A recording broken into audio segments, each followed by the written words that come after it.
স্বাগতম। আপনি শুনছেন রেডিও নেক্সট 93.2 FM। সাকিব আছি আপনার সাথে, আপনার পাশে। আর এইমাত্র শুরু হয়ে গেল সিনেমা নিয়ে আমার গল্প, আড্ডা, কথা এবং গানের আসর, যার নাম সিনেম্যাজিক। আপনি জানেন, প্রতি শুক্রবার অর্থাৎ সপ্তাহের শেষের দিন, মানে শেষের বন্ধের দিনে আমি হাজির হয়ে যাই, সাকিব হাজির হয়ে যায় আপনার সাথে, আপনার পাশে, সিনেমা নিয়ে টুকটাক কথা বলতে, টুকটাক গল্প, আড্ডা, গান নিয়ে। এবং এই গল্প, আড্ডা, গানে শুধু সাকিব একা থাকে না, আপনাকেও থাকতে হয়। এবং থাকতে হলে যেটি করতে হয়, NEXT স্পেস আপনার নাম, স্পেস লোকেশন, স্পেস দিয়ে আপনি যে কোনো কথাবার্তা আপনি আমাকে লিখতে পারেন 2010 এই নাম্বারে। আর ফেসবুকে যারা আছেন তারা আমাকে লিখতে পারেন facebook.com/radionext93.2। সেখানে গেলে দেখবেন ইতিমধ্যে আমি একটি পোস্ট দিয়ে দিয়েছি, যেখানে একজন মানুষ খুবই সুন্দর করে হাসছেন এবং তার পাশে আরেকজন মানুষ আছেন, এবং সেই মানুষদের পরিচয় আমি আপনাকে দেব, কারণ মানুষগুলো আমার সামনে এবং আমার পাশে বসে আছেন। আমার পাশে যিনি বসে আছেন তিনি হচ্ছেন লাইফ ইন রেইনবো সিনেমার পরিচালক রাজিবুল হোসেন ভাইয়া, এবং আমার সাথে আছেন দিনার ভাইয়া, এবং আমার সাথে আছেন সজন ভাইয়া, এবং তাদের সবার সাথে আমি পরিচিত হব একে একে। শুরুতেই আমি চলে যাচ্ছি রাজিবুল ভাইয়ার কাছে।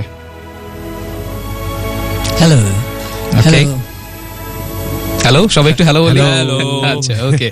তো রাজীব ভাইয়ের কাছে প্রথমেই জানতে চাওয়া যে, এখানে তো আজকে অনেক কষ্ট করে আসলেন এই বৃষ্টির মধ্য দিয়ে, তো আপনার কাছে যদি জানতে চাই যে সিনেমার পোকাটা মাথায় কিভাবে ঢুকলো, কবে থেকে ঢুকলো, প্রথম কবে ঢুকলো? এটা বলা মুশকিল, কারণ হচ্ছে যে আমার যতদূর মনে পড়ে, ব্যাক ইন 1995 আমি একবার একটি ছোট গল্প লিখেছিলাম। ওকে। তো বড় মানুষ ছোট গল্প লিখেছেন। ছোট গল্প লিখেছিলাম।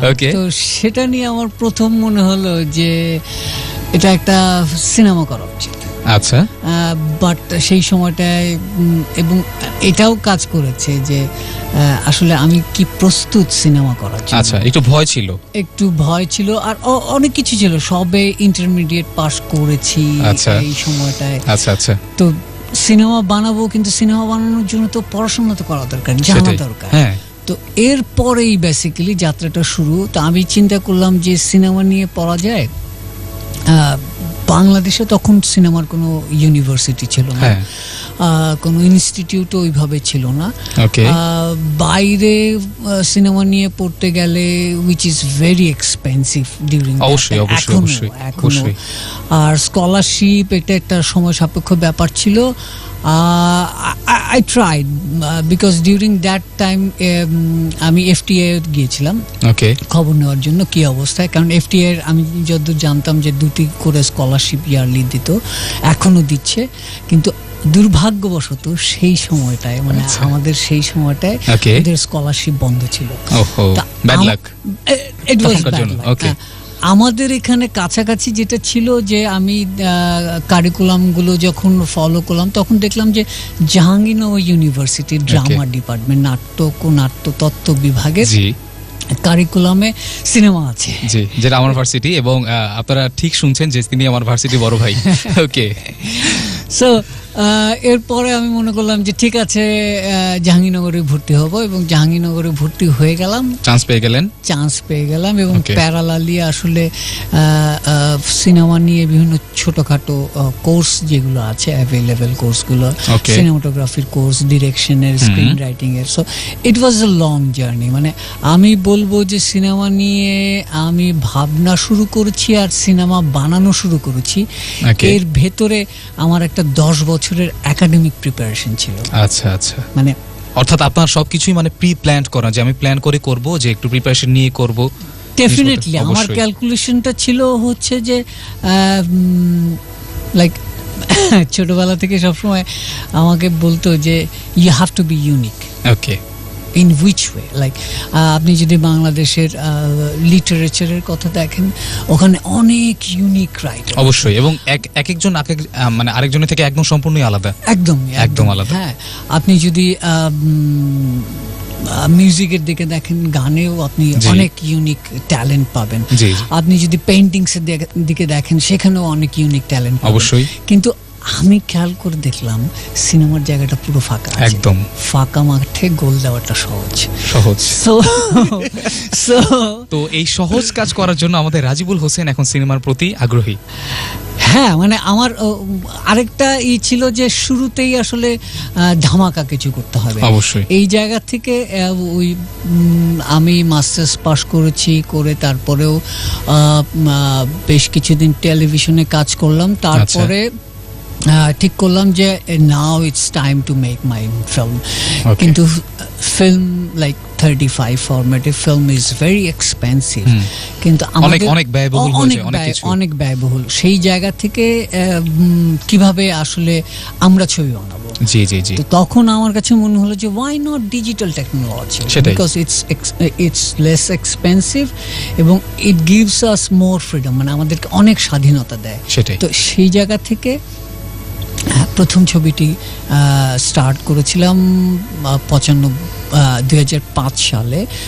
তখনও আসলে আমি জানতাম না যে it's going to be a history in Bangladeshi film, because আমার প্রথম ছবি বালুঘড়ি, সেটা যখন 2006 রিলিজ হয়, ওটা বাংলাদেশের প্রথম ডিজিটাল ফিল্ম ছিল।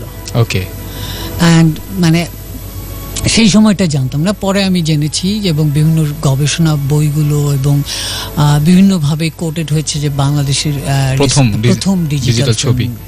সেটা কি সম্পর্কে ছিল? সেটা একটা ফিকশন ফিল্ম, 92 মিনিটের এন্টি ন্যারেটিভ ফিল্ম। মানে ততদিনে আমি যেহেতু মানে পড়ানো শুরু করে দিয়েছি বিভিন্ন ইউনিভার্সিটিতে, ফলে ওইটা ছিল এক্সাম্পল ফিল্ম, টেক্সট ফিল্মের মতো। প্রথমবার আপনি একটু মানে এক্সপেরিমেন্ট করেছিলেন আর কি। একদমই। ওকে, তো এগুলো নিয়ে আরো কথা বলবো, তবে আপাতত চলে যাচ্ছি একটু দিনার ভাইয়ের কাছে। দিনার ভাইয়া এই সিনেমাতে গান গেয়েছেন, তো দিনার ভাই যদি একটু হ্যালো বলেন এবং বলেন যে এত কিছু থাকতে গান কেন? হ্যালো, আমি ছোটবেলা থেকে গান শিখেছি ফ্যামিলিয়ার ভাবে। আচ্ছা, আর সিনেমা গান করতেন? আমার আব্বু গান করেন। এত বেশি মানে বাইরে গান করেননি, বাট ফ্যামিলির মধ্যে আব্বু ইন্সপিরেশন, সেখান থেকে পাওয়া জিনিসটা। আর সিনেমার পোকাটা ছোটবেলা থেকেই, অনেক ছোটবেলা থেকে সিনেমা দেখি। তারপর যথারীতি জাহাঙ্গীরনগরে নাটক থেকে মাস্টার্স করার পর, মাস্টার্স করাকালীন টাইমে আমি কয়েকটা শর্ট ফিল্ম বানিয়েছিলাম, যেখানে আজকের আর যে সাকিব অভিনয় করেছিলেন। সাকিব আমার ছোট ভাই, সাকিব অভিনয় করেছিল। আচ্ছা, যদিও অভিনয়টা খুব জঘন্য ছিল, তার চেয়ে মনে আর্জিংটাই ভালো। সাকিব আর যেতে যেমন সাবলীল, অ্যাক্টিংও অনেক সাবলীল, এটা আমি বলছি। তো ভাই সামনে সিনেমা বানানোর একটু সুযোগ দিয়েন। আচ্ছা, যাই হোক, আমরা গানে ফিরে আসি। আচ্ছা, তারপর আমি যখন রাজিবুল ভাইয়ের সাথে সিনেমার কাজ শুরু করলাম, আমি ভাইয়ের সাথে চিফ এড হিসেবে কাজ শুরু করেছি। আচ্ছা, কাজ শুরু করার পর ইনফ্যাক্ট ক্রিপ্টিক ফ্যাক্টরে সাকিব চৌধুরী, সাকিব ভাইয়া, ওখানেও সাকিব, সাকিব ভাইয়া 4টা আমাদের ফিল্মে 5টা গান উনি কম্পোজ করেছেন। এর মাঝখানে আমরা চাচ্ছিলাম যে একটা ডিফারেন্ট টেস্টের গান, মানে যেটা কন্টেম্পোরারি একটা দেশি ফিলিংস থাকবে, কিন্তু ইয়াং জেনারেশন যেটা নিতে পারবে, মানে খুব আধুনিক টাইপের একটা জায়গা থেকে আমরা এক্সপেরিমেন্টাল ভাবে একটা গান তৈরি করা হলো, যেটা নীলকণ্ঠ ভাই তৈরি করেছিলেন। আচ্ছা, যিনি কিছুক্ষণ পরেই আমাদের সাথে যোগদান করবেন, আপনারা একটু অপেক্ষা করুন। ওকে, তো ওইখানে ডেমো ভয়েস কাকে দেবে, ডেমো ভয়েস হিসেবে চিন্তা করলাম যে ঠিক আছে, আমি ভয়েসটা দিই, ডেমো ভয়েসটা, কারণ I am not a singer, আমি গান শিখেছি, বাট দিয়ে দেখি। তো ডেমো ভয়েসটা দেওয়ার পর আমাদের ডিরেক্টর রাজিবুল ভাই আর নীলকণ্ঠ ভাইয়ার খুব পছন্দ হলো। ওকে, আমি তখনও শিওর ছিলাম না যে ফাইনাল ভয়েসটা আমি দেবো কিনা, বাট নীলকণ্ঠ ভাই বললো যে না, এই গানটা দিনারের জন্য, দিনারই গানটা ভয়েস দেবে। তো দিনার ভাই যে গানের জন্য মানে জন্ম নিয়েছেন বলতে গেলে, সেই গান আমরা শুনবো, সেই গানের কথায় আসবো। তার আগে আমি চলে যাচ্ছি আমাদের আরেকজন অতিথির কাছে, যার নাম সজন ভাইয়া। এবং সজন দন্তন্য, এবং সজন ভাইয়া দন্তন্য, এবং সজন ভাইয়া এই হৃদয়ের রংধনু সিনেমার সাথে জড়িত। এবং আপনি বেসিক্যালি কি করছেন সিনেমায়? বেসিক্যালি তো অনেক কিছুই করছি। ওকে, তো এই সিনেমার সাথে মানে আপনি জড়িত হলেন কিভাবে রাজিবুল ভাইয়ের সাথে? হ্যাঁ, এটা গুড কোশ্চেন। ওকে, আসলে জয়েন করছি ভাইয়ের সাথে একটা অডিশন দিয়েছিলাম ভাইয়ের সামনে। আচ্ছা, তখন পরিচিত হয়, মানে পরিচয় হয়ে তারপরে আমি তারপর আমি একটু গ্যাপ দিই, অডিশনে রিজেক্ট পেয়ে। তো ভাইকে ভুলে গেলেন কিছুক্ষণের জন্য? ওকে, অনেক দিনের জন্য গ্যাপ দিয়ে ভুলে গেছিলাম। তারপর ভাইয়ের সাথে আবার দেখা করি, মানে গ্যাপ দেওয়ার পরে আবার দেখা করি। তারপর ভাই বললো আমার অ্যাসিস্ট্যান্সি করবেন। ওকে, হ্যাঁ ভাই করবো না কেন, হ্যাঁ আমি তো এটাই চাইছিলাম। ওকে, তারপর অ্যাসিস্ট্যান্সি করতে করতে কখন যে পারফর্মার হয়ে গেলাম। ওকে, একই সাথে অনেক কাজে এই মানুষটাকে নিয়ে আমরা আরো কথা বলবো। তবে আপাতত আমি একটি গানে চলে যাব। আপনারা কিন্তু কোথাও যাবে না, কারণ সাকিব আছি আপনার সাথে, আর আপনি শুনছেন রেডিও নেক্সট 93.2। তবে যাওয়ার আগে কিছু SMS আর কমেন্ট পড়তে চাই। নীলপরি নীলাঞ্জন আমাকে লিখেছে, হেই আমি তোমাদের নতুন বন্ধু, তোমাদেরকে শুনতে অনেক ভালো লাগছে। হাফিজুর পল্টন থেকে লিখেছে, সাকিব ভাই আপনি কেমন আছেন? রাজীব ভাইয়া, দিনার ভাইয়া এবং স্বজন ভাইয়াকে আপনারা কেমন আছেন? এবং সাকিব ভাইয়া আমি ওকে আপনার গান আচ্ছা কিভাবে পাঠাতে হবে সেটি আমি আপনাকে বলে দিব। তবে আপাতত আপনি 2010 নাম্বারে আপনি SMS করতে থাকুন। আমাকে আরো অনেকেই লিখেছে, আমাকে ঝুমা লিখেছে বাড্ডা থেকে, আমাকে ব্ল্যাক হোয়াইট লিখেছে, ভাইয়ারা আপনারা কেমন আছেন? দুদিন ধরে আপনাদের সাথে থাকতে পারিনি, খুব অসুস্থ ছিলাম। কোনো সমস্যা নেই, আপনি সুস্থ হয়ে আমাদের সাথে আবার জয়েন করুন। ফেসবুকে কারা আছে আমি একটু নামগুলো পড়ে আসি। হাবিব রহমান আছে আমার সাথে কিউটি জুথি আছে আমার সাথে, লাইলা তাজ নূর আছে আমার সাথে পলাশ রয় নীল আছে আমার সাথে, আনকমন বয় রিয়াজ আছে এবং আরো অনেক কমন মানুষেরা আছে। এবং এই কমন আনকমন মানুষদের নিয়ে আমি কথা বলবো। আরেকবার স্বাগতম জানাচ্ছি আপনাকে। আপনি শুনছেন রেডিও নেক্সট 93.2 FM, সাকিব আছি আপনার সাথে, আর চলছে সিনেম্যাজিক।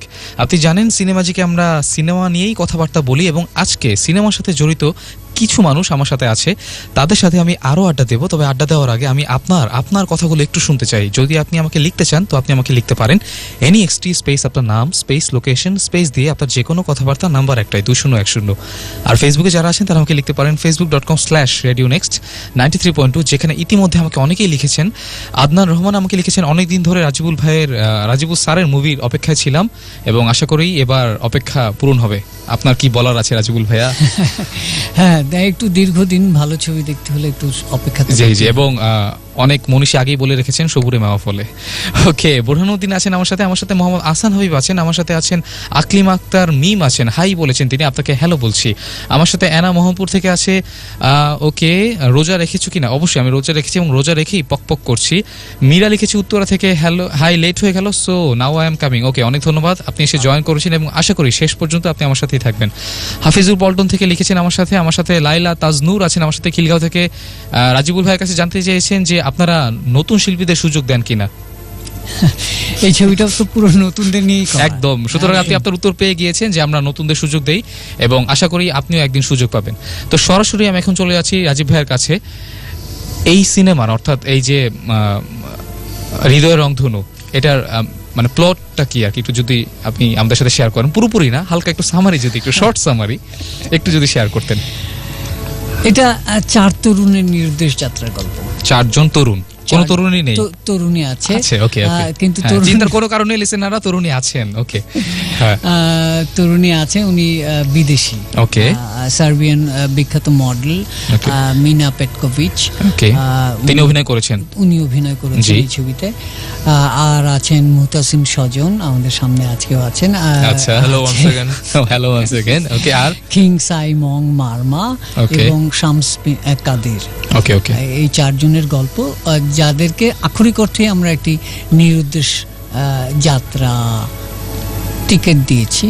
যেই যাত্রায় কোথায় শুরু হবে কোথায় শেষ হবে তারা কেউ জানে না, এখনো জানে না, মনের ঠিকানা কেউ জানে না, এখনো জানে না।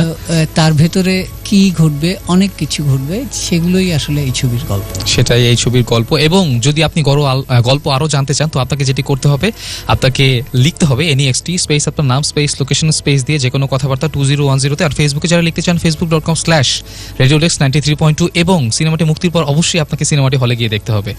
এবং রাজীব ভাইয়ের কাছে আরেকটি কথা জানতে চাই যে এই যে আপনি প্রথম, মানে এটা তো ফুল লেন্থ ফিল্ম একদম আপনার প্রথম, তো মানে বালুঘড়ির পরে আর কি এটা আমার 5th ফিল্ম। বালুঘড়ি ছিল আমার প্রথম ছবি, দ্বিতীয় ছবি উনাদিত্য, তৃতীয় ছবি 35-এ আপনার প্রথম ফিল্ম কি এটাই? না, আমি বেসিক্যালি ডিজিটাল ফিল্মে এক্সপার্ট। ওকে, এবং এই জায়গা থেকে আমার যতগুলো ছবি আমি করেছি সবই ডিজিটাল ফরম্যাটে। তো আপনার এই যে নতুনদেরকে নিয়ে কাজ করছেন, তো কখনো কি মাথায় একটু চিন্তা ছিল কিনা যে নতুনদের নিয়ে কাজ করছি, কিভাবে গ্রহণ করবেন, কোনো পরিচিত কাউকে নিচ্ছি না, তার উপর আবার একজন বিদেশিকে নিচ্ছি, দর্শক কিভাবে গ্রহণ করবেন, এই চিন্তাটা প্রথমে ছিল কিনা? হ্যাঁ ছিল, কারণ হচ্ছে যে ধরনের গল্প আমি বলতে চাই, যে ধরনের গল্পের সঙ্গে দর্শকরা বেশি কানেক্টেড হয়, সেটা আসলে পুরনো বা প্রতিষ্ঠিত পারফর্মারদের দিয়ে সম্ভব না, কারণ তাদের প্রত্যেকেরই একটি ইমেজ থাকে। ওকে, সেই ইমেজটা আর মানে অডিয়েন্স সাইকোলজিতে শেষ পর্যন্ত ডিস্ট্র্যাক্ট করে দেয় গল্প থেকে অনেক সময়, কারণ এটা স্টারডম বেসড ফিল্ম হয়ে যায়। আর এইটা আসলে গল্পই ছবিটা নিয়ে যাবে। আপনি চাচ্ছিলেন একদম স্টোরি বেসড একটি সিনেমা। একদমই গল্পই নিয়ে যাবে, এবং সেখানে আসলে অডিয়েন্স সামহাও নিজেকে খুঁজে পাবে, এবং কেউ না কেউ কোনো না কোনো ক্যারেক্টারকে নিজের মনে করবে। এই জায়গা থেকে ওদের ভিতর থেকে তুলে নিয়ে আসা 4টি ক্যারেক্টার, এবং একদম আপনি যে ওদের যে সহজাত যে অভিনয়টা, ওটা আপনি একদম তুলে আনতে চেয়েছেন। একটু দিনার ভাইয়ের কাছে আসি।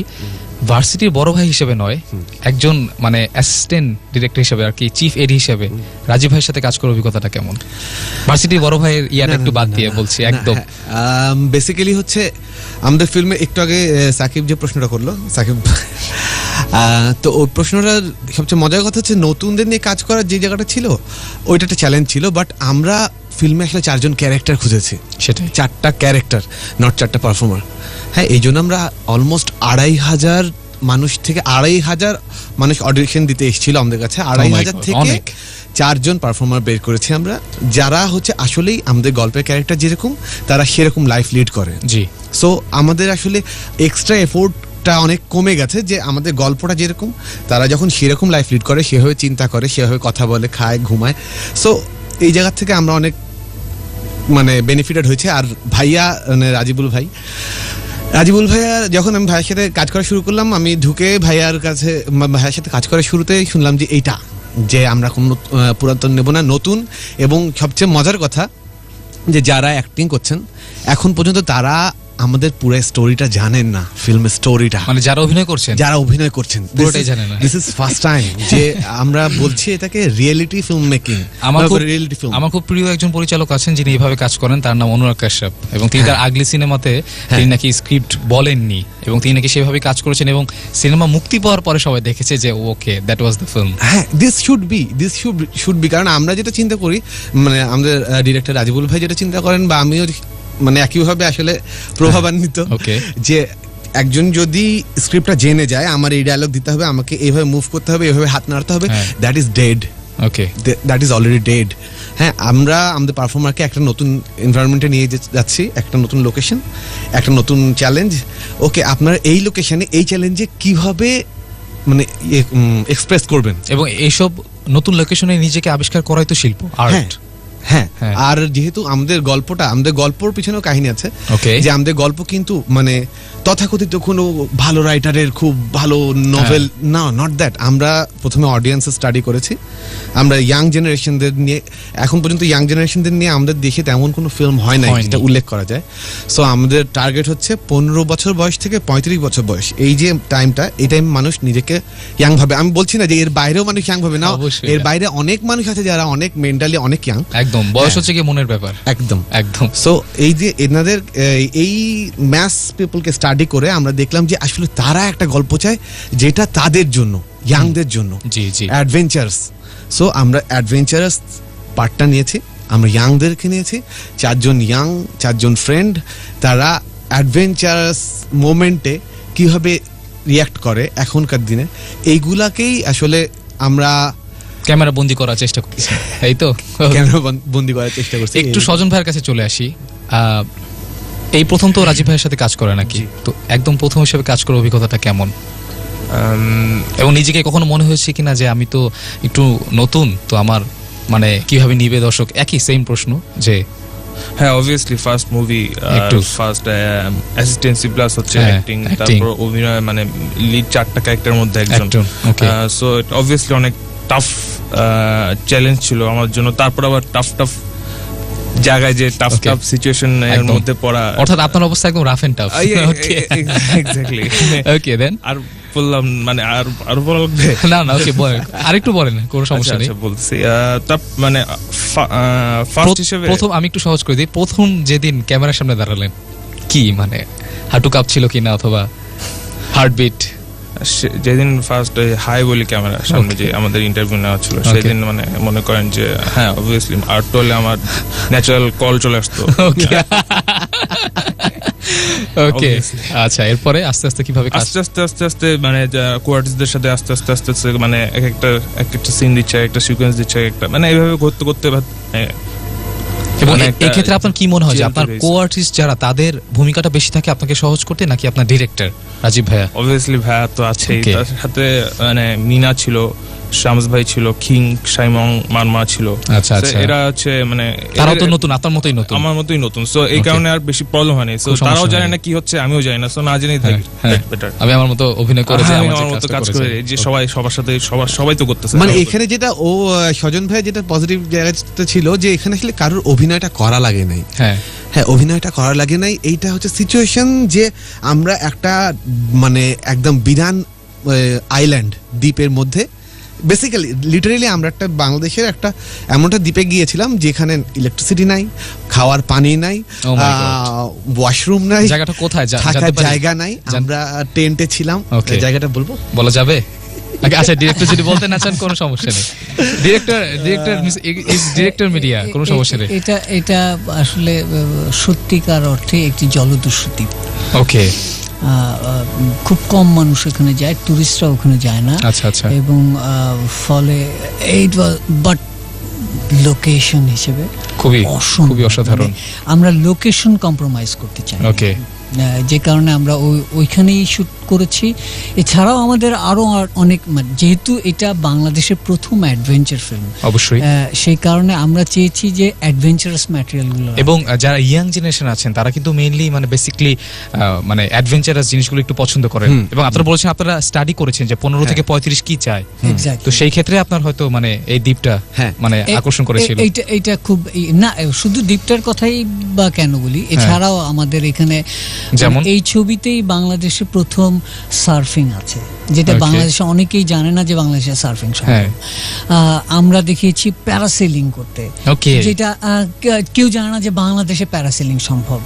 আমরা দেখিয়েছি স্কুবা ডাইভিং করতে, যেটা আসলে বাংলাদেশে এখন পর্যন্ত কেউ জানেই না যে স্কুবা ডাইভিং সম্ভব। এবং ফিল্মে লাইক আমরা 2 ঘন্টা পানির নিচে গভীর সমুদ্রে শুট করেছি, মানে এটা ওদের জন্য অসম্ভব চ্যালেঞ্জিং ছিল। লাইক সার্ফিং তো জীবনে করেনি, আমরা ট্রেনিং দিয়েছি এবং ট্রেনিং দিয়ে সার্ফিং করিয়েছি। প্যারাসেলিং এ মানে এইটা করাটা ওদের লাইফের জন্য অসম্ভব, মানে এর আগে কখনো করেনি, এর আগে কখনো হয়নি। আর আরেকটা মজার বিষয় হচ্ছে যে সিনেমা শুরুর প্রথম দিন থেকে ওরা তাঁবুতে ছিল। হ্যাঁ, অ্যাডভেঞ্চারাস লিভিং, হ্যাঁ, মানে অলওয়েজ ইন অ্যাডভেঞ্চার, একদম ক্যারেক্টারের ভিতরে থাকে, পরিবেশটার মধ্যে অ্যাটাচমেন্টটার জন্যই মানে তাঁবুতে রেখে একদম যাকে বলে মেথড অ্যাক্টিং, একদম একদম। এবং যেইভাবে আমি এই প্রথম ঘটনাগুলো শুনছি আমার মনে হচ্ছে এটা ট্যাগলাইন হওয়া উচিত ছিল যে হৃদয়ের রংধনু এই প্রথম। আমাদের আসল ট্যাগলাইন হচ্ছে স্বপ্ন দেখতে ভয় কিসে, স্বপ্ন দেখতে ভয় কিসে, অবশ্যই। এবং স্বপ্ন দেখেছেন বলেই আজকে রাজিবুল ভাইয়া এখানে আছেন, এবং অবশ্যই সিনেমার সাথে আছেন দিনার ভাইয়া, স্বজন ভাইয়া, সবাই আছেন। এবং আপনি যদি আমার সাথে থাকতে চান, থাকতে হলে যেটি করতে হবে NEXT স্পেস আপনার নাম স্পেস লোকেশন স্পেস দিয়ে যে কোনো কথাবার্তা 2010 এই নাম্বারে। আর ফেসবুকে যারা আছেন তারা লিখতে পারেন facebook.com/radionext 93.2। ওয়েলকাম ব্যাক, আপনি শুনছেন সিনেম্যাজিক, আর যে স্টেশনটি আপনি টিউন করে আছেন তার নাম রেডিও নেক্সট 93.2 FM। সাকিব আছি আপনার সাথে। জি হ্যাঁ, বকবক যে ছেলেটি করছে তার নাম সাকিব, আর সাকিবের সাথে আরো অনেকজন আছেন। এবং আপনি যদি আমার সাথে থাকতে চান, থাকতে হলে যেটি করতে হবে NEXT স্পেস আপনার নাম স্পেস লোকেশন স্পেস দিয়ে আপনার যে কোনো কথাবার্তা, নাম্বার একটাই 2010। আর ফেসবুকে যারা আছেন তারা আমাকে লিখতে পারেন facebook.com/radionext93.2, যেখানে ইতিমধ্যেই অনেকে লিখেছেন। আমি একটু নামগুলো পড়ে আসি। আমার সাথে মোহাম্মদ আহসান হাবিব আছেন, বোরহানুদ্দিন আছেন, রবিন আছেন, নিভৃত নীরবে আছেন, হেনরিক্স ড্যানিয়েল ডেক্স আছেন আমার সাথে রাস্তার বাকি আছেন, অদ্ভুত সুন্দর নাম, ওকে। হামিং বয় অনেক লিখেছেন, হ্যালো ভাইয়া, আজকে প্রথম শুনছি, রাজিবুল ভাইয়ার কণ্ঠে একটু গান শুনতে চাই। এটা কি গান ছিল? আমি জানি না, আমার জানা নেই এটা গান। কথাকে গান মনে করলে কথাই।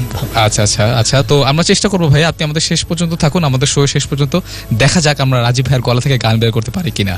ওকে, আমাকে সৃজন লিখেছেন যে বাংলাদেশের সিনেমা সবসময় লাভ স্টোরি আর অ্যাকশন নিয়ে তৈরি হয় কেন? আপনারা কি ভিন্ন কিছু করতে পারেন না কিনা? আপনার কি মতামত রাজীব ভাই এর সম্পর্কে? আমাদের ছবিটি বাংলাদেশের প্রথম অ্যাডভেঞ্চার ছবি, সো বুঝতেই পারছেন যে আমরা নতুন কিছু করছি এবং নতুন কিছুর জন্যই অপেক্ষা থাকুন আর কিছুদিন। এবং শুরুতে উনি বলে দিয়েছে যে উনি সমস্ত নতুন মানুষকে নিয়ে কাজ করছেন এবং 4 জন তরুণীর মানে একদম অনিশ্চিত যাত্রা নিয়ে কাজ করছেন এবং অনিশ্চিত যাত্রায় আশা করি আপনারা নিশ্চিতভাবেই থাকবেন। ওকে, এবং এখন সরাসরি আবার চলে আসি রাজীব ভাইয়ের কাছে। সিনেমা যখন বানানো শুরু করলেন, কি কি সমস্যা, কি কি প্রতিকূলতার মধ্যে দিয়ে আপনি যাচ্ছিলেন এবং কি কি আনন্দের ঘটনা ঘটছিল? কারা ইন্সপায়ার করছিল, কারা ইন্সপায়ার করছিল না? নাম বলা লাগবে না, মানে কতজন একটু খুলে বলেন এগুলো, কারণ এগুলো হয় আমি জানি। বাংলাদেশের সিনেমা বানানোটা খুব কঠিন কাজ, যুদ্ধের চেয়েও বেশি। আর বিশেষ করে ইন্ডাস্ট্রির জন্য ছবি বানানো, মানে আমি এর আগের যে 4টি ছবি বানিয়েছি বেসিক্যালি পোর্টফোলিওর জন্য, বিভিন্ন ফেস্টিভ্যালে গিয়েছে, অনেকের সঙ্গে দেখা হয়েছে, অনেক নাম হয়েছে, ইন্টারন্যাশনালি হয়েছে, কিন্তু এই একটা বিশাল ম্যাস অডিয়েন্স, লাইক একটা টার্গেট অডিয়েন্সকে ফিক্স করে ছবি বানানো আসলে অনেক জটিল। এটা যেমন এক্সপেন্সিভ এবং রিস্কি, অবশ্যই রিস্কি, এবং ব্যবসার কথাটা একটু মাথায় চিন্তা করতে অবশ্যই অনেক। এবং ফরচুনেটলি আমার কিছু খারাপ অভিজ্ঞতা আছে, লাইক এর আগে আমি আরেকটি ছবির কাজে হাত দিয়েছিলাম যেটাতে আমি ব্যর্থ হয়েছিলাম due to like different circumstances, এবং where I lost 45 lakh taka. Oh my god, that was huge, অবশ্যই, লাইক নিজের জায়গা থেকে। তো এরপরে ওই লসটার পরে যখন নতুন করে আবার ছবি স্টার্ট করতে চেয়েছি, তখন আমি মানে একটা জিনিস কি, বাংলাদেশের ছবি বানানোর জন্য একটা ভালো টিম দরকার, because cinema is always a teamwork. Okay, কারণ you cannot buy talent. হ্যাঁ, সো এবং পয়সা দিয়ে যাদেরকে কিনতে যাবেন সেই ক্ষেত্রে আপনি ফেলিউর হওয়ার চান্স বেশি, যেটা আমার গতবারের ক্ষেত্রে হয়েছিল। তো আই এম ভেরি লাকি যে আমি যে দিনারকে পেয়েছি, স্বজনকে পেয়েছি, আমার টিমটা খুব স্ট্রং পেয়েছিলাম, এবং এই টিমের কারণে আমি বলবো যে আজকে সম্ভব হয়েছে এরকম একটি ছবি বানানো। এবং টিমও নিশ্চয়ই বলবেন যে এত অসাধারণ একজন ডিরেক্টরকে পেয়েছেন, তাই না? ওকে, সামনে বসে না থাকলেও বলতেন আশা করি, সবসময় বলি। আচ্ছা, না মানে আমাদের অনেকগুলো চ্যালেঞ্জ ছিল যেটা বাংলাদেশে হয়নি। মানে আমরা এমন কিছু লোকেশন বেছে নিয়েছি যেসব লোকেশনে সহজে শ্যুট করা যায় না, আমরা এমন কিছু টেকনিক্যাল ইকুইপমেন্ট বেছে নিয়েছি যেগুলো দিয়ে বাংলাদেশে কখনো সিনেমায় কাজ হয়নি, এবং এমন কিছু অ্যাডভেঞ্চার আমরা রেখেছি যে অ্যাডভেঞ্চারগুলো আসলে আগে কখনো হয়নি। সো পুরো ছবিটাই আমাদের জন্য চ্যালেঞ্জ ছিল, এবং আরও একটা মানে চ্যালেঞ্জ ছিল যে আমরা এটাকে রিয়েলিটি ফিল্ম হিসেবে ট্রিট করছি। রিয়েলিটি ফিল্ম, লাইক আপনি যদি সারা পৃথিবীর দিকে তাকান, সবচেয়ে বেশি অডিয়েন্স কোথায় আছে, কোথায় লুকিয়ে, এবং দেখবেন যে সবচেয়ে বেশি অডিয়েন্স থাকে রিয়েলিটি শোগুলো। তা আমরা মাথায় রেখেছি যে টেলিভিশনে যদি রিয়েলিটি শো পপুলার হয়ে থাকে, কেননা আমরা একটি রিয়েলিটি ফিল্ম করব যেটা আসলে বড় পর্দায় সবাই দেখে আনন্দিত হবে। অবশ্যই ওই জায়গা থেকে ওইটা আরেকটা চ্যালেঞ্জ ছিল, কারণ আমি জানি না যে যেই 4 জনকে সিলেক্ট করেছি তারা আসলেই কি রিয়াক্ট করবে। মানে এই যে মুতাসিম স্বজন, ও সাঁতার জানে না, হ্যাঁ তাই ওকে আমি সার্ফিং এ পাঠিয়ে দিয়েছি, স্কুবা ডাইভিং। এরপরে ও কি অবস্থা? আচ্ছা, ওটা আমরা শুনবো। হাইট ফোবিয়া আছে, আচ্ছা, ও অ্যাক্রোফোবিয়া যেটা, তাই না? ওকে, ও প্যারাসেলিং করছে। ওকে, এবং আমাদের জন্য সেইটাই ক্যারেক্টার আসলে, মানে ওই মোমেন্টগুলোই আমরা চেয়েছি যে হোয়াট হ্যাপেন, আমরা তার এক্সপ্রেশনটা কি হয়, একদম সত্যিকার এক্সপ্রেশনটা কি হয়, এবং সেটাই এসেছিল মনে হয়। শুনলে অবাক হবেন যে আমরা মানে প্যারাসেলিং এর সময় ওর বুকে একটি ক্যামেরা ফিট করে দিয়েছিলাম ওর রিয়েল এক্সপ্রেশন নেওয়ার জন্য, এবং মজাটা হচ্ছে যে আমরা ক্যামেরার সঙ্গে অডিও পেয়েছি ওর হার্টবিটের, আচ্ছা, বুকের সাথে ক্যামেরা বেঁধে যে শটটা, এটা কি মাউন্ট শট বলে না? বিভিন্ন ধরনের মাউন্ট পাওয়া যায় আমাদের এখানে। আমরা হেড মাউন্ট, চেস্ট মাউন্ট, কার মাউন্ট, লাইক এরিয়াল ফিল্মিং এর জন্য আমরা অনেক ধরনের ক্যামেরার মাউন্ট ইউজ করেছি। সো সিনেমাটোগ্রাফির ক্ষেত্রে এটা একটা ভিন্ন জায়গা ক্যারি আউট করবে। এখন সরাসরি চলে যাব সেই ভীতু মানুষটার কাছে যিনি সাঁতার না জেনে যাকে অনেক কিছু করতে হয়েছে। একটু যদি বলেন অভিজ্ঞতাটা কেমন ছিল? অবভিয়াসলি সাঁতার পারি না, এত উঁচু থেকে পানি দেখতে, সমুদ্রের ভিতরে। প্রথম যেদিন আপনাকে বলা হলো পরিচালক এসে যে সজন তোমাকে আজকে স্কুবা ডাইভিং করতে হবে, তখন কেমন ছিল ফিলিংসটা? এই যে আজকে আসলে বিষয়টা এরকম ছিল না। বিষয়টা ছিল যে ওদেরকে আসলে স্কুবা ডাইভিং এর ওখানে বা প্যারাসেলিং বা সার্ফিং এর এক্সাক্ট লোকেশনে নিয়ে বলেছিলাম যে এখন আসলে সার্ফিং করতে হবে। হ্যাঁ, ওকে। তারপরে পরে ভাই আমি তো ভাই সাঁতার পারি না। হ্যাঁ, আপনি আস্তে আস্তে বললেন। আমি আস্তেই বলছি, নরমালি ভাই মানে আমি তো সাঁতার পারি না। তো ভাই বলছে কেন পারবেন না, সমস্যা কি, একদম ইজি, হ্যান তেন বললো ভাই একদম ইজি। আমি ইয়াং জেনারেশনে তো এটাই হওয়া উচিত যে পারি না শব্দটা ইয়াং জেনারেশনের খাতায় নাই। অথবা হয়তো তখন ডিরেক্টর বলে যে সাঁতার পারানো তো কি হয়েছে, ডুবতে তো পারো। না মানে ভাসতে পারো না, ডুবতে পারো। সার্ফিং এর জন্য আপনার সাঁতার জানার দরকার নেই, কারণ দরকার নেই। মানে সার্ফিং বোর্ডটাই হচ্ছে আপনার লাইফ গার্ড। ওকে, সো আপনার যেটা দরকার একমাত্র জিনিস সেটা হচ্ছে সাহস। কিন্তু তারপর যে প্রথমবার তো যেহেতু একটু হলো তারপর সমুদ্রতে অনেক অনেক ঘটনা ঘটছে, সো এই কারণে আর কি নেয়ার সময় যখন কাজটা করছিলেন এবং করার পরে তখন কেমন লাগলো, কি মনে হলো?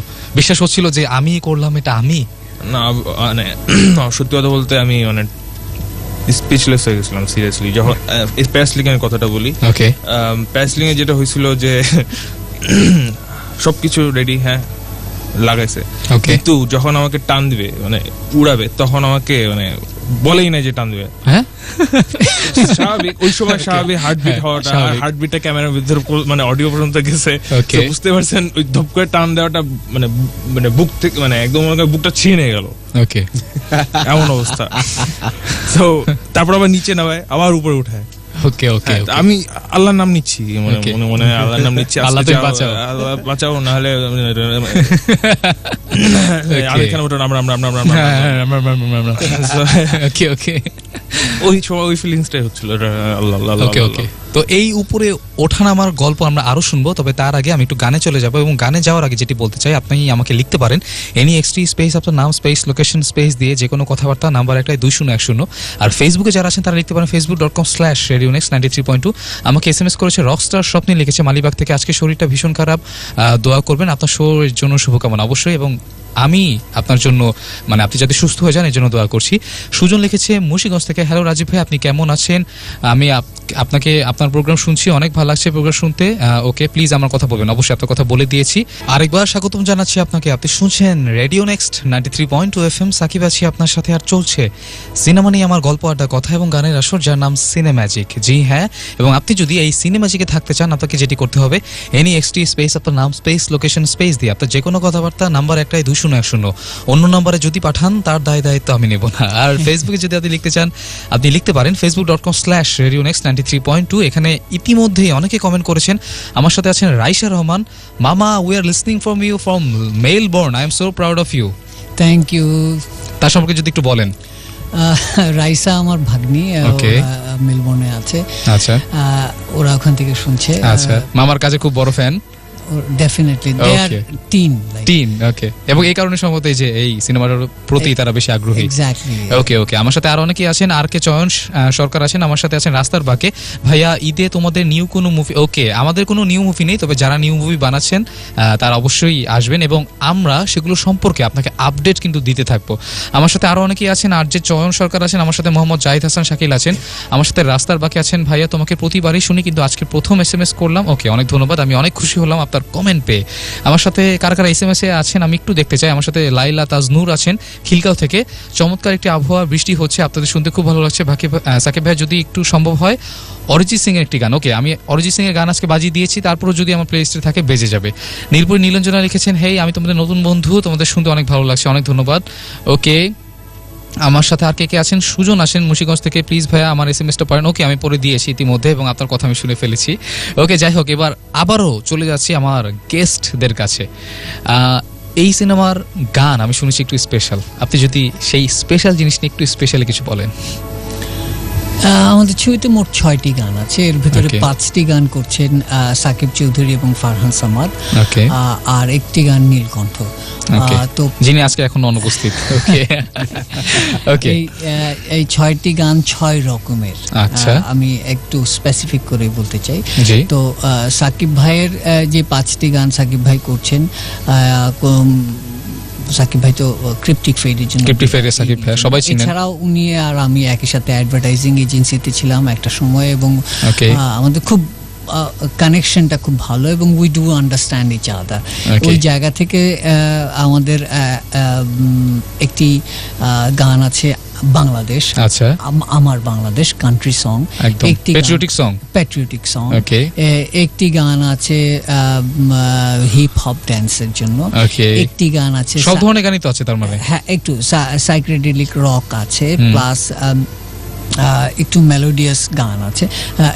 এই গানটার কথা স্পেশালি বলতেই হয়, সব বাধা পেরিয়ে, নীলকণ্ঠের করা। এটা আমার মনে হয় বাংলাদেশের সিনেমাতে এই ধরনের গান 8.5 মিনিটের একটি গান, 8.5 মিনিটের একটি গান, মানে এটা একটা হিউজ বিষয়। মানে এই গানটার সুর থেকে শুরু করে কম্পোজিশন থেকে শুরু করে গাওয়া, এবং এটার যে স্কেলের যে বিষয়টা, এটা দিনারকে অবশ্যই থ্যাঙ্কস দিতে হবে যে আমরা অনেককে নিয়ে ট্রাই করেছি, এবং ওর মতো আসলে আর কেউ গাইতে পারে না। কার মতো? দিনারের মতো। ওকে ওকে ওকে, এইটা দ্যাট ইজ মানে সো গুড, বিকজ অনেক প্রমিনেন্ট সিঙ্গারও মানে ওই লেভেলের স্কেলে নিয়ে যেতে পারে না ওদের গলা এবং সুর টিউনটা ঠিক রেখে। বুঝতে হবে জাহাঙ্গীরনগর ম্যান। আচ্ছা, তারপরে তো ওইটা এই গানটা আসলে করতে আমাদের প্রায় 1 বছর লেগেছে। 1 বছর একটি গান? আপনি চিন্তা করতে পারেন যে এই ছবিটার পিছনে আসলে আমরা কি পরিমাণে শ্রম দিচ্ছি। আমরা কোয়ালিটি কোনো জায়গায় কম্প্রোমাইজ করতে চাইনি অবশ্যই, যে কারণে এই একটি গান যেটা 78 সাউন্ড ট্র্যাক, না অনলি মানে ইনস্ট্রুমেন্টাল, এরপর পারকাশন আছে, তারপর ভয়েস, এগুলো সহ। মানে এটা আমার ধারণা আজকে আমরা গানটা আপনাদের অবশ্যই আমরা শুনবো সেই গানটি। এত শ্রমসাধ্য সেই গানটি না শুনলে কিন্তু হবে না। ওকে, এই গানটার পেছনের গল্পগুলো আসলে মানে অনেক, মানে এই গানটার লিরিক ছিল না। ওকে, শুরুতে কম্পোজিশন হয়েছে, দেন টিউন সুর এসেছে, তারপরে ওটার উপর লিরিক বসেছে, তারপরে ভয়েস, এবং তারপরে আমরা মাল্টিপল ভয়েসে ওইটাকে আরো অর্কেস্ট্রেশনটা আরো লাউড করার চেষ্টা করেছি। এই বিষয়ে গানের লোক দিনার ভালো বলতে। আচ্ছা, দিনার ভাই যদি একটু বলেন। গানটা শুনবো, এখনই গানটা শুনবো। গানটা 8.5 মিনিট। সো এই 8.5 মিনিট একটা দর্শককে বা মানে অডিয়েন্সকে কনসেন্ট্রেশন রাখাটা একটু টাফ। সো নতুন কিছু বা একটু ব্যতিক্রমী বা মানে কনসেন্ট্রেশন ধরে রাখার মতো কিছু ব্যতিক্রমী কাজ করার দরকার ছিল অবশ্যই। তো 8.5 মিনিট ধরে নীলকণ্ঠ ভাইয়া উনি অনেক চেষ্টা করেছেন। আমরা সারাক্ষণ একসাথেই, আমি, রাজিবুল ভাই, নীলকণ্ঠ ভাইয়া, আমরা একসাথে অল দ্য টাইম কাজ করেছি। এক একটা ট্র্যাক, এখানে কিবোর্ডস যোগ হবে, এখানে ফ্লুট যোগ হবে, এখানে একটু অর্কেস্ট্রেশন যাবে, প্রতিটা একসাথে ডিসকাস করে। এবং মজার কথা হচ্ছে গানটা যে লিরিক্স লিখেছে আমাদের শশী ভাই। ওকে, লিরিকটাও আসলে ইয়াং জেনারেশনদের জন্য, সব বাধা পেরিয়ে ছুটে চলি এক আকাশের নিচে। ওকে, সো গানটার মধ্যে একটা মানে ফ্লেভার আছে, মানে আমরা চেয়েছি ইন্সপায়ারেশন, যেটা ইউথকে ইন্সপায়ার্ড করবে। হ্যাঁ, এইটা আমাদের ফিল্মের থিম সং একদম। ভিজুয়ালি এইটা খুব অ্যাট্রাকটিভ, এবং আরেকটা কথা না বললেই না, this is the most expensive song of the movie. Like এই গানটার ভিজুয়াল করতে গিয়ে আমরা সবচেয়ে বেশি টাকা খরচ করেছি। মানে ইট ইজ ওয়ার্থ এনাফ, এবং সেটা আমরা দেখবো সামনে, কোনো সমস্যা নেই ইনশাআল্লাহ। অবশ্যই ইনশাআল্লাহ, কারণ এই গানটার ক্ষেত্রে এটা বলা ঠিক হবে কিনা জানি না, তারপর চুপটি করে বলে দিই, আমরা একটা বিশাল বড় নৌকা বানিয়েছি। যেটা আক্ষরিক অর্থে সমুদ্রে আমরা ভাসিয়ে দিয়েছি। সেই নৌকে মাঝি কে ছিল? Not you. এই চারজনই ছিল, এবং এইটাও আমাদের কাছে আরেকটা বড় চ্যালেঞ্জ ছিল। ওকে। এবং একটা নতুন ধরনের নৌকা দেখতে পাবেন ছবিটা যখন হলে আসবে। অবশ্যই, এবং হলে আমরা দেখব। তবে দেখার আগে আপাতত এই প্রথমবারের মতো হৃদয় রংধনু সিনেমার একটি গান বাজানো হচ্ছে রেডিও নেক্সটে, এবং প্রথমবারের মতো শুধু রেডিওতে। এবং সেই গানটি আমরা শুনে আসি, যেই গানটির কথা আমরা এতক্ষণ বলছিলাম, 8.5 মিনিটের গান এবং প্রায় 1 বছর যে সময় লেগেছে। গানটি শুনবো এবং আপনারা আমাকে জানাবেন গানটি আপনার কেমন লাগলো। জানাতে হলে যেটি করতে হবে, NEXT স্পেস আপনার নাম স্পেস লোকেশন স্পেস দিয়ে যে কোনো কথাবার্তা 2010 এই নাম্বারে। আর ফেসবুকে যারা আছেন তারা লিখতে পারেন facebook.com/radionext93.2। দেরি না করে গানটা শুনে আসি, এরপরে আরেকটি গান এবং এরপরে আবারও ফিরে আসছি। কোথাও যাবেন না, সিনেম্যাজিক শুনছেন আপনি।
স্বাগতম। আপনি শুনছেন রেডিও নেক্সট 93.2 FM, সাকিব আছি আপনার সাথে, আপনার পাশে। আর যেই শো চলছে তার নাম হচ্ছে সিনেম্যাজিক। আর সিনেম্যাজিকে সাকিব একা নেই, সাকিবের সাথে আরও অনেকেই আছেন। তাদের সাথে আপনি ইতিমধ্যেই অনেকক্ষণ কথাবার্তা বলেছেন। আর যারা এখনও জয়েন করেননি অথবা এই মাত্র জয়েন করেছেন, তারা যদি জয়েন করতে চান, যেটি করতে হবে NEXT স্পেস আপনার নাম স্পেস লোকেশন স্পেস দিয়ে যে কোনো কথাবার্তা 2010 এই নাম্বারে। আর ব্যালেন্স কিন্তু আমি পাঠাবো না। ফেসবুকে যারা আছেন তারা আমাকে লিখতে পারেন facebook.com/radionext93.2। আর ইতিমধ্যেই আমাকে অনেকে SMS করেছেন এবং কমেন্ট করেছেন। আমি একটু তাদের নামগুলো পড়ে আসি। আমাকে লোটাস মুন লিখেছেন, ভাই আপনি কেমন আছেন, গানটা খুবই ভালো লেগেছে, 8.5 মিনিটের গান, অনেক সুন্দর। ওকে, অনেক ধন্যবাদ। আমাকে লিখেছেন আশিকুর রহমান, ভাইয়া গানটা খুবই ভালো লেগেছে। ওকে, লোটাস মুন লিখেছেন ওয়াও নাইস সং। ওকে, অনেক ধন্যবাদ। এবং আপনাদের ভালো লাগলে আশা করি তাদের পরিশ্রম সার্থক। ওকে, লামিসা নাখালপাড়া লিখেছে, ভাইয়া নাখালপাড়া থেকে লিখেছে, ভাইয়া তুমি কেমন আছো, রাবনেবাজি জরি থেকে গান প্লে করার জন্য অনেক থ্যাঙ্কস, অনেক ধন্যবাদ। হাফিজুল লিখেছে পল্টন থেকে। ওকে, আমি যদি রাজীব ভাইয়ার সাথে দেখা করতে যাই, আপনি কি পারবো কিনা? আর সংটা খুব অসাম, উনি কাজ করতে যাচ্ছেন আপনার সাথে, উনি পারবেন কিনা? আমি ফেসবুকে অ্যাক্টিভ আছেন অবশ্যই। এবং আপনি যদি চান ইনশাআল্লাহ, এবং আপনার যদি ইচ্ছা থাকে, ওই যে কি জানি বলে যে কোনো জিনিসকে যদি মন থেকে পেতে চাও, একদম পুরে কায়নাত, ওই টাইপ হবে আর কি, একদম শাহরুখ খানের সেই ডায়লগের মতো। ওকে, আমাকে আরো অনেকে SMS করেছে। আমাকে মুরাদ লিখেছে ময়মনসিংহ থেকে, আমাকে আরো অনেকে নীলাঞ্জনা লিখেছেন, আরো অনেকেই লিখেছেন। তবে আমি এই মুহূর্তে চলে যাব আমার ডিরেক্টরের কাছে, অর্থাৎ রাজীব ভাইয়ের কাছে। আপনার কাছে যেটি এখন আমি জানতে চাই সেটি হচ্ছে বর্তমান বাংলাদেশের ফিল্ম ইন্ডাস্ট্রি সম্পর্কে আপনার মতামত, মানে কি হচ্ছে, কি হওয়া উচিত। মাঝখানে খুব একটা খারাপ অবস্থা গিয়েছে আমাদের, সেখান থেকে এখন কিছুটা হলেও ভালোর দিকে। তো এখন আপনার কি মনে হয়, আপনার যে মতামতটা, এবং এই ক্ষেত্রে কাজের ক্ষেত্রটা কতটুকু, সামনে ভবিষ্যৎ কি আপনার এই ইন্ডাস্ট্রির? ইন্ডাস্ট্রির ভবিষ্যৎ তো সবসময় ভালো ছিল। মানে সমস্যা হয়েছে কি যে ইন্ডাস্ট্রি যখন আমি বলি সিনেমাকে, তখন এটার সঙ্গে সাপোর্টিং কিছু স্ট্রাকচারাল ম্যাটেরিয়ালও দরকার। অবশ্যই, মানে পলিসিগত দিক থেকে বলেন, ফিনান্সিয়াল জায়গা থেকে বলেন, ইনফ্রাস্ট্রাকচারের জায়গা থেকে বলেন, সব দিক থেকে এই জিনিসটা দরকার পড়ে অবশ্যই। তো সর্বপ্রথম আমি যেটা বলতে চাই যে যখন কেউ আমাকে জিজ্ঞেস করে, ভাই আপনি তো সিনেমা বানান, কার জন্য বানান? আমি অন্যান্যদের বলতে শুনেছি যে আমি সিনেমা বানাই সবার জন্য। সবাই বলে যে আমি ছবি বানাই সবার জন্য, পাবলিকের জন্য। কিন্তু এই পাবলিকটা আসলে কে? হ্যাঁ, সো সিনেমা আসলে পাবলিকের জন্য হয় না। সিনেমা সবসময় হয় একটি টার্গেট গ্রুপকে ধরে। এটা সামাজিক ছবি বলেন, এটা অ্যাডভেঞ্চার ছবি বলেন, এটা রোমান্টিক ছবি বলেন, এটা অ্যাকশন বলেন, যে কোনো রমকম বলেন, হরর বলেন, যাই বলেন। এই যে বিভিন্ন ফিল্মের জনারগুলো তৈরি হয়েছে, এগুলো হচ্ছে টার্গেট অডিয়েন্সকে ধরে। তো আমি একটু ফুটনোট দিয়ে রাখি, আমাদের এই ছবিটি লাইফ ইন রেইনবো, হৃদয়ের রংধনু, এটা সম্ভবত বাংলাদেশের প্রথম ছবি যেটা আসলে একটি ফিক্স টার্গেট গ্রুপের উপরে দর্শক জরিপ করে তাদের ইনসাইটগুলো নিয়ে ছবির মূল ভাবনাটা এসেছে। তারপরে আমরা একটা স্ট্র্যাটেজিক প্ল্যান করেছি। অবশ্যই স্ট্র্যাটেজিক প্ল্যানে নির্মাণ থেকে শুরু করে ডিস্ট্রিবিউশন পর্যন্ত টোটালটা আছে।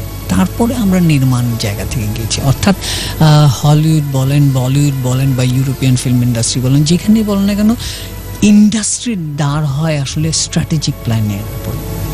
সো আমরা চেয়েছি যে ওখানে যে ধরনের ইন্ডাস্ট্রিয়াল ছবি হয়, যে স্ট্রাকচারাল ফিল্ম হয়, আমরা সেরকম একটি স্ট্রাকচারাল ফিল্ম বাংলাদেশের অডিয়েন্সের কাছে প্লাস ফিল্ম ইন্ডাস্ট্রির কাছে উপহার দিতে, সো দ্যাট নেক্সট যে ছবিটি বানাতে আসবে তারা এটাকে রেপ্লিকা হিসেবে দেখবে, আরে আমি তো এই টার্গেট গ্রুপকে ধরে এই ছবিটি বানিয়েছি এবং ইট ওয়াজ গ্রেট, মানে এটা সাকসেসফুল হয়েছে, এটাই হওয়া উচিত, এই ধরনের হওয়া উচিত। এই বাজেটের ভেতরে আমি এই পরিমাণ দর্শককে এইভাবে রিচ করতে পেরেছি। তো এইটা যদি আমি মাথায় রেখে করতে পারি তাহলে ইন্ডাস্ট্রি গ্রোথ হবে। মানে আমি একটা 7 কোটি টাকার সিনেমা বানালেই হবে না, আমার মার্কেটটা কোথায়?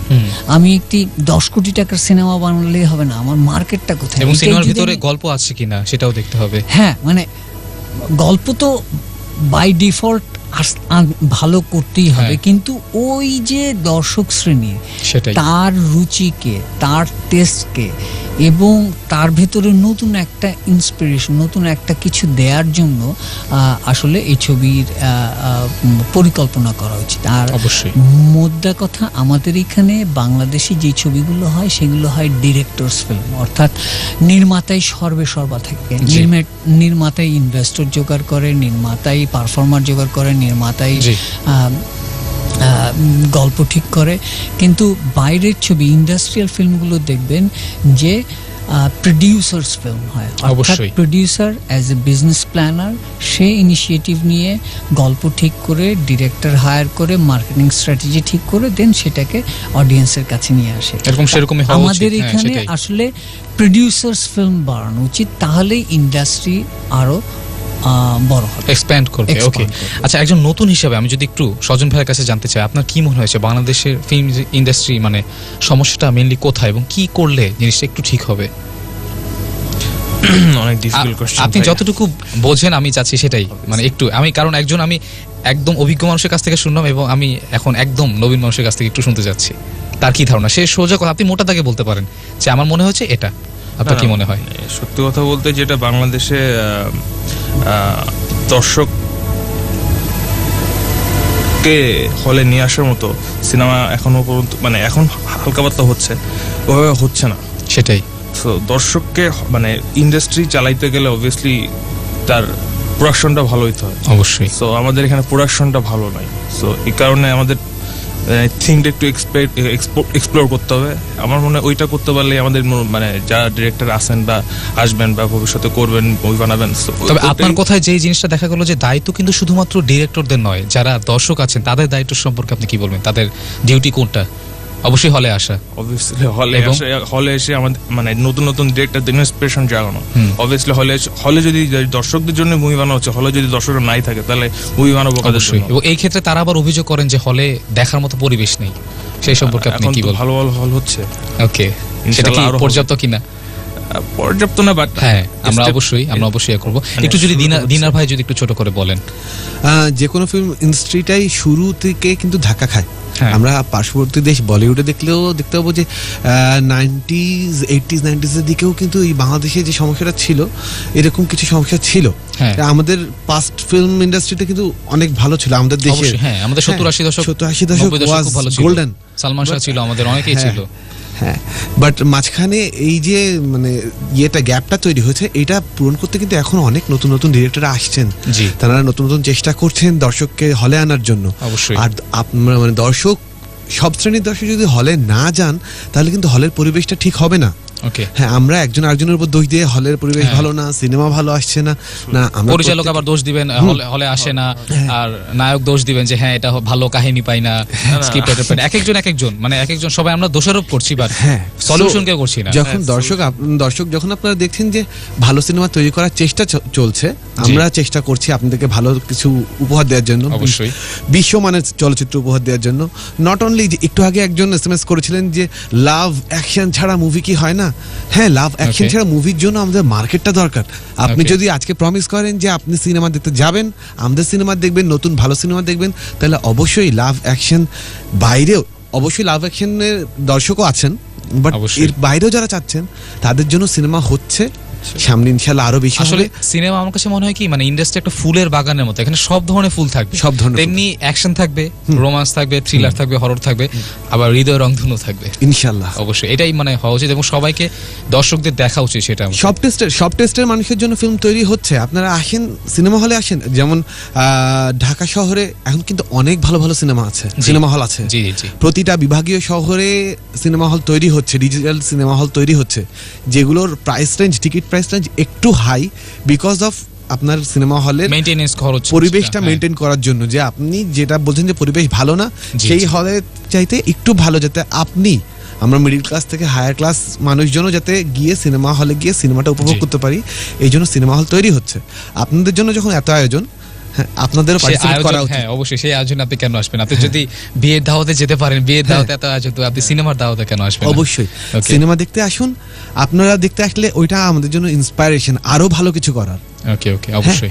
যে আপনি যদি দেখেন যে আমার সিনেমা, আমি শুধু আমার সিনেমা বলে বলছি না, আর এখন যারা নতুন ক্যাম্পাসে বড় ভাই সিনেমা বলে বলছি না, এখন যারা নতুন সিনেমা বানাচ্ছেন তাদের সিনেমা আপনারা দেখতে আসেন, ওই জায়গা থেকেই আরো অনেক নতুন ডিরেক্টর যারা সিনেমা বানাবেন চিন্তা করছেন, কিন্তু ইন্ডাস্ট্রি ভালো না, দর্শক আসে না, এইগুলো নিয়ে ভয় আছেন, তারা কিন্তু ইন্সপায়ার্ড হয়ে আপনাদের জন্য আরো ভালো ছবি নিয়ে আসবে। অবশ্যই। হ্যাঁ, খুব মানে মানে আমরা হলিউড পর্যন্ত না যাই, পার্শ্ববর্তী দেশ বলিউডে প্রতি 10 জনে 6 থেকে 7 জন মানুষ সিনেমা দেখছে প্রতি সপ্তাহে, যত নতুন সিনেমা আসছে।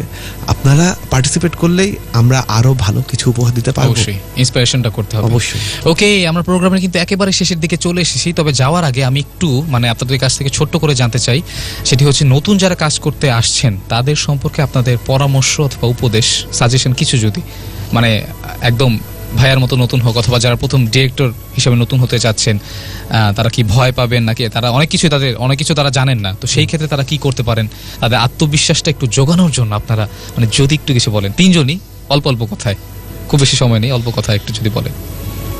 যদি ডিরেক্টর হতে চায় কেউ, নতুন কেউ, রাজীব ভাই কি বলবেন? শুরুটা একটু অন্যভাবে করি। জি। আজ অনেক বৃষ্টি হলো, একটু বাইরে তাকিয়ে দেখবেন আকাশে কি রংধনু দেখা গেছে। ওকে, ঘর থেকে বের হয়ে একটু চেষ্টা করুন, চাইলেই হৃদয়ের ভিতরে রংধনুটা দেখতে পাবেন। আর যখনই কেউ হৃদয়ের রংধনুটার দেখা পায় তখনই সে নতুন কিছু তৈরি করতে পারে। আর এই জন্যই আমি এই ছবিটার থিম ধরে নিয়ে আমি বলতে চাই যে তরুণরা সবকিছু করতে পারবে যদি হৃদয়টাকে একটু খোলে। ওকে, আর দিনা ভাইয়ের কাছে একটু চলে আসে।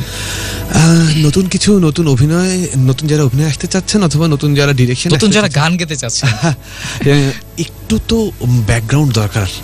অবশ্যই একটু পড়ালেখা দরকার। আপনি মানে কোন ইনস্টিটিউশনের আন্ডারে যেতে পারেন, প্রচুর ইনস্টিটিউশন এখন আছে, পার্সোনাল নিজের থাকতে পারে, ফিল্ম থেকে শুরু করে অভিনয় থেকে শুরু করে গান, স্ক্রিপ্ট রাইটিং, এভরিথিং এ এখন অনেক ইনস্টিটিউশন আছে। এছাড়া এখন ইন্টারনেটে ইউটিউব থেকে শুরু করে গুগলে সার্চ দিলে প্রচুর ম্যাটেরিয়ালস পাবেন, পড়ুন। মানে অনেক বিদেশি রাইটারের ভালো ভালো বই আছে, বইগুলো পড়ুন। অভিনয়, ডিরেকশন এগুলোর উপর বই আছে, পড়ুন। তারপর ইউটিউবে অনেক টিউটোরিয়াল আছে, acting tutorial, film making tutorial আছে, এগুলো দেখুন। এবং টেস্টটাকে, আপনার যে টেস্ট সেটাকে একটু রিচ করুন, টেস্ট বার যেটা, ওকে, টেস্ট বারটাকে একটু রিচ করুন। বিশ্বমানের চলচ্চিত্র আপনাদের হাত থেকে আসা সম্ভব। ওকে, অবশ্যই এবং লেগে থাকতে হবে, যেটা অবশ্যই লেগে থাকতে হবে। আর যদি কোনো সমস্যায় পড়ে তখন কি করা উচিত? হতাশ হওয়ার কোনো মানে ওয়ে নাই। হ্যাঁ, তরুণরা কখনো হতাশ হয় না। যেখানে তরুণ হতাশ হয়ে গেলে কিন্তু মানে জাতি থেমে যাবে। জাতির সুন্দর কথা, অনেক সুন্দর কথা। জাতির যে মানে লাগামটা কিন্তু তরুণদের হাতে। হ্যাঁ, 71 থেকে শুরু করে যে কোনো আমাদের দেশ, শুধু আমাদের দেশ নয়, পুরো ওয়ার্ল্ডেই সকল মানে রেভলিউশন হচ্ছিল কিন্তু তরুণদের হাত ধরে, একদম সব সময়। তো তরুণ যারা আপনারা অভিনয়, ডিরেকশন, গান যে কোনো জায়গায় আসতে চাচ্ছেন, অনেক বাধা আসবে, অনেকবার হোঁচট খেয়ে পড়তে হবে, কিন্তু থেমে গেলে হবে না। সেটাই একটু যদি এখন শেষবারের মতো সজন ভাই যদি একটু এক কথা কিছু বলেন। আমি তো নিজেই নতুন, সেজন্য আপনার কাছে জানতে যাচ্ছি। আমি অবভিয়াসলি বলবো, কারণ আমি যেহেতু নিজে নতুন, আরেকজন নতুনকে আমি বলতেই পারি। তো এখন আপনি নতুনের সিনিয়র। ওকে, একটু নতুন সিনিয়র। ওকে, নতুন সিনিয়র। তো নতুন পার্ট 2 নতুন পার্ট 2 দের জন্য যেটা বলতে যাচ্ছি সেটা হচ্ছে, ভাই বেশি করে কষ্ট করেন আপনারা, কষ্ট করলে কেষ্ট মেলে, সবাই জানে। সুন্দর কথা। আর হচ্ছে যে যদি অ্যাক্টিং করতে চান, অ্যাক্টিংটাকে ভাই ভালো করে ঘাটেন, মানে অ্যাক্টিং এর ভিতরে ঢোকেন। আর যদি যার অ্যাক্টিং এর প্রতি প্যাশন আছে, সো এটাই নতুন অ্যাক্টরদের প্রতি এটাই আমার কামনা। ওকে, কম্পিটিশন বাড়বে অবশ্যই। এবং যাওয়ার আগে যদি রেডিও নেক্সট সম্পর্কে তিনজন একটু বলেন, ছোট্ট এক কথায়, 1 লাইন 2 লাইন।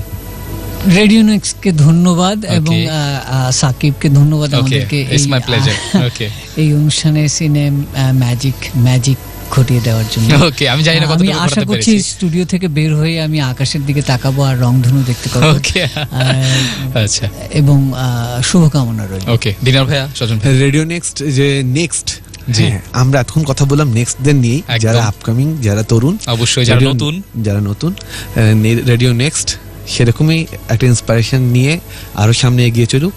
অবশ্যই শুভকামনা। ওকে, একটু সজন ভাই। আমি আশা করি রেডিও নেক্সট 93.2 FM আরো বেশি আমাদের মতো ফান আলা লোকজন নিয়ে আসুক। অবশ্যই আমি নিয়ে আসবো ইনশাল্লাহ, কোনো সমস্যা নেই। এতক্ষণ আপনারা শুনছিলেন, আমাদের সাথে ছিলেন হৃদয় রংধনু সিনেমার 3 জন মানুষ। পরিচালক ছিলেন দিনার হোসেন ছিলেন এবং অ্যাক্টিং এ নতুন এবং আরো অনেক কিছুতে নতুন সেই স্বজন ভাইয়া ছিলেন এবং রাজিবুল হাসান ভাইয়া তো ছিলেনই, এবং আশা করি আপনারা তাদের কথা থেকে ইন্সপায়ার্ড হবেন, এবং যদি একটু হলেও ইন্সপায়ার হন তাতেই আমাদের এবং আমার এবং তাদের সবার শ্রম সার্থক হবে।